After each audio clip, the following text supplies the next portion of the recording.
Good afternoon, students. Today, in English Literature, BA Part 3rd,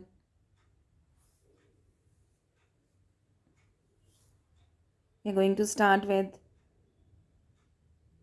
our play, Doll's House by Henrik Ibsen. Earlier, हम इस play की summary analytical summary पढ़ चुके हैं, जिसमें मैंने आपको पूरा प्ले समझाया था. Now today we are going to take a list of characters, main characters of the play. जैसा कि प्ले का टाइटल है डॉल्स हाउस, तो ये क्योंकि ये प्ले जो है नोरा के चारों तरफ घूमता है, उसी से स्टार्ट होता है, उसी के बारे में बात की जाती है और उसी के जाते ही एंड हो जाता है. तो प्रोटैगनिस्ट जो प्ले की वो है नोरा, जो टॉरवल्ड हेल्मर की वाइफ है, और वो एक प्लेफुल नेव चाइल्ड, नेव कहते हैं जिससे कुछ अक्ल नहीं है ना, दुनियादारी की समझ नहीं है.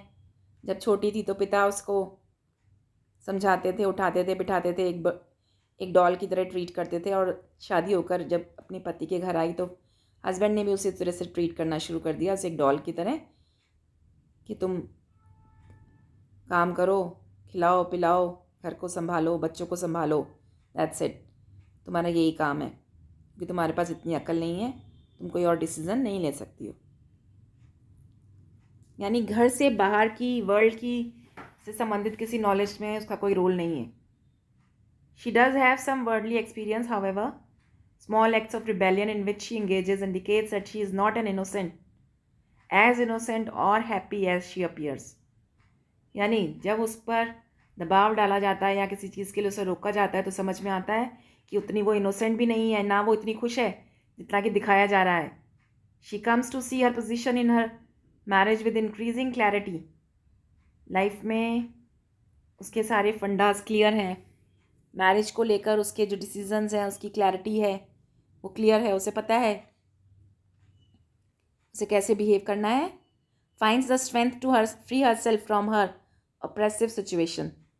और जब मौका पड़ता है तो अपनी उसी ऑप्रेसिव सिचुएशन से खुद को बाहर निकालने का भी उसमें बूता है और वो उससे निकल कर बाहर चली जाती है. दूसरा करेक्टर जो इम्पोर्टेंट है वो है टॉरवल्ड हेल्मर, नोरा का हस्बैंड. प्ले की स्टार्टिंग में हमें दिखाया जाता है कि टॉरवल्ड जो है वो बड़ा खुश है क्योंकि उसे बैंक में नई पोजीशन मिली है. जिस तरह से वो अपनी हस्बैंड के फॉर्म में अपनी अथॉरिटी को एंजॉय करता है, क्योंकि उसको एक ऐसी ओबीडियंट वाइफ मिली है जो उसकी बातों का पूरा मानती है. तो वह घर के अंदर एज अ अथॉरिटेटिव हस्बैंड और बैंक के अंदर एक अथॉरिटेटिव बॉस की तरह वो ट्रीट करता है नोरा को, बच्चे की तरह. तो जो तरीका है उसका ट्रीटमेंट का, यानी नोरा की तरफ जो व्यवहार है वो काइंड भी है और पैट्रोनाइजिंग भी है ना, एक संरक्षक की तरह है वो, कि तुम्हें डरने की आवश्यकता नहीं है, मैं तुम्हारा ध्यान रखूँगा, like that. He doesn't view Nora as an equal, rather as a plaything और doll to be teased and admired. उसने कभी भी नोरा को अपना इक्वल नहीं माना, समान तो वो मानता ही नहीं है, बल्कि वो उसे प्लेथिंग या डॉल लगती है, खेलने की चीज़ है जिसे टीज़ भी कर जा सकता है. जब आपका मन करे तो आप उसे चिढ़ा सकते हो, कभी आपका मन करे तो आप उसे एडमायर करो, उसकी प्रशंसा करने लगो. In general Torvald is overly concern with his place and status in society and he allows his emotions to be swayed heavily by the prospect of society's respect and the fear of society's scorn. उसे समाज में अपने status, society में अपने जगह का बहुत ध्यान है और उसी प्रकार से वो अपनी इमोशंस को यूज़ करता है. सोसाइटी में उसका रिस्पेक्ट बना रहना चाहिए, सोसाइटी उसका मजाक ना बनाए, उस पर हंसी ना करे, उनका मखौल ना उड़ाए, इस बात का उसकी बहुत चिंता है. क्रॉक्स्टेड. ये थर्ड करेक्टर है, a lawyer who went to school with Torvald and holds a subordinate position at Torvald's bank. ये एक लॉयर है जो टॉरवल्ड के साथ ही स्कूल गया है और टॉरवल्ड के बैंक में एक सबॉर्डिनेट पोजीशन है उसकी। उसका करेक्टर जो है वो बहुत ही कॉन्ट्राडिक्टरी है, विरोधाभासी। Though his bad deeds seems to stem from a desire to protect his children from scorn. उसके जितने भी गलत तरीके हैं, गलत डीड्स का मतलब है जो उन्हें गलत काम किए हैं उसने, वो उसकी कहाँ से पैदा हुए इस बात से कि उसके अंदर एक इच्छा थी कि वो अपने बच्चों को किसी भी प्रकार के अपमान से बचाना चाहता था। He is perfectly willing to use unethical tactics to achieve his goals. और इसीलिए किसी भी प्रकार के अनएथिकल मीन्स जिनका मॉरलिटी से कोई लेना देना नहीं है, यानी कैसे भी इन प्रकार जोड़ तोड़ के, है ना, ऐसी चीज़ें करने से भी वो नहीं हिचकता जिसमें आपको कहा जाए कि भैया आपके तो ये एथिक्स के विरुद्ध है, ये तो बहुत ही अनएथिकल है, यानी आपके मूल्यों का हनन कर रहे हो आप। टैक्टिक्स, ऐसे तरीके वो अपनाता है कैसे भी होकर उसके जो गोल है, उसका जो उद्देश्य है वो पूरा होना चाहिए। His willingness to allow Nora to suffer is despicable, but his claim to feel sympathy for her in the hard circumstances of his lone life compel us to sympathize with him to some degree. वो जो Nora को जानबूझ के मुसीबत में उसने डाला कि वो अगर लेटर नहीं डालता हेल्मर के उसमें तो नोरा नहीं के साथ दुर्व्यवहार नहीं होता, लेकिन जिस तरह से वो अपनी सिंपैथी दिखाता है, जिस तरह से वो नोरा के लिए कुछ करना चाहता है, तो इससे हमारे मन में भी उसके प्रति एक सिंपैथी पैदा होती है। हमें लगता है कि नहीं, ये भी इंसान जो है बुरा नहीं है। और जो फोर्थ करेक्टर है, इम्पॉर्टेंट करेक्टर है, वो है मिसेस लिंडे, जो कि नोरा की चाइल्डहुड फ्रेंड है। वो एक बहुत ही practical down to earth women है, बहुत ही सेंसिबल है। World view highlights Nora's somewhat child like outlook on life. उसे लगता है कि नोरा जो है वो उसमें बहुत बचपना है। Mrs Linde's account of her life of poverty underscores the privilege nature of the life that Nora Leeds.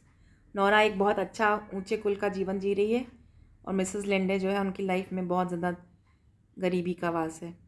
Also we learn that Mrs Linde took responsibility for her sick parent whereas Nora abandoned her father when he was ill. दिखाया जाता है कि जो Mrs Linde हैं वो अपने बीमार पिता की पेरेंट जो है उनकी ज़िम्मेदारी लेती है, जबकि नोरा जो है वो अपने पिता के बीमार होने पर उन्हें छोड़कर चली जाती है। तो ये बेसिक डिफरेंस है। फिफ्थ करेक्टर जो इम्पोर्टेंट है वो है डॉक्टर रैंक। ये टॉरवल्ड के बेस्ट फ्रेंड हैं। Doctor Rank stands out as the one character in the play who is by and large unconcerned with what others think of him. ये वो character है जिसे इस बात से फ़र्क नहीं पड़ता कि दूसरे उसके बारे में क्या सोचते हैं। He is also notable for his stoic acceptance of his fate, यानी उसने अपने भाग्य को में जो है उसको स्वीकार कर लिया है। Unlike Torvald and Nora, doctor Rank admits to the disease nature of his life. उसे मालूम है, इस बात के लिए तैयार है कि वो ज़्यादा जीवित नहीं रहने वाला। For the most part he avoids talking to Torvald about his imminent death out of respect for Torvald's distaste for ugliness. यानी उसने कभी भी अपने फ्रेंड को ये नहीं बताया कि वो इस प्रकार से वो मरने वाला है, क्योंकि उसे लगता है कि टॉरवल्ड जो है उसका डिस्टेस्ट है, यानी वो लाइफ की अगलीनेस को इन्जॉय नहीं कर पाएगा। बॉब, एमी एंड एवर, ये उसके 3 छोटे बच्चे हैं। नोरा जो है वो एक लविंग मदर की तरह उनको शो कर रही है and she later refuses spend time with the children because she fears she may morally corrupt them. लेकिन बाद में क्रॉक्सटेड का इंसिडेंट होता है तो उसे लगता है कि शायद मेरा नेचर उन्हें ख़राब कर सकता है, उन्हें करप्ट कर सकता है, क्योंकि मैं मॉरली करप्ट हूँ. Nora act as on her believe that the quality of parenting strongly influences a child's development. क्योंकि नोरा इसमें विश्वास करती है कि बच्चे का जो विकास है वो पेरेंटिंग की क्वालिटी पे बहुत डिपेंड करता है, कि अगर आपके पेरेंट्स अच्छे नहीं हैं तो बच्चे जो हैं वो अच्छे नहीं बनेंगे. Anne and Marie the Helmers nanny. Though Ibsen doesn't fully develop her character. ये जो एनी मैरी है seems to be a kindly women who has genuine affection for Nora, जो नोरा के प्रति बहुत प्यार करती है, प्यार रखती है. She had to be give up her own child in order to take the nursing job accord by Nora's father ने जब उसके सामने नर्सिंग का जॉब रखा तो उसने नोरा को पालने के लिए तो उसने उसको स्वीकार किया. दस she shares with Nora and Mrs Linde the act of sacrificing her own happiness out of economic necessity. इस तरह से इकोनॉमिक नेसेसिटी की वजह से वो अपना उसने लाइफ में सेक्रीफाइस किया. नोरा के जो पिता हैं वो मर चुके हैं. Before the action of the play begins character refers to him without throughout the play. हम नोरा के पिता की बात सुनते हैं. Though she clearly loves and admires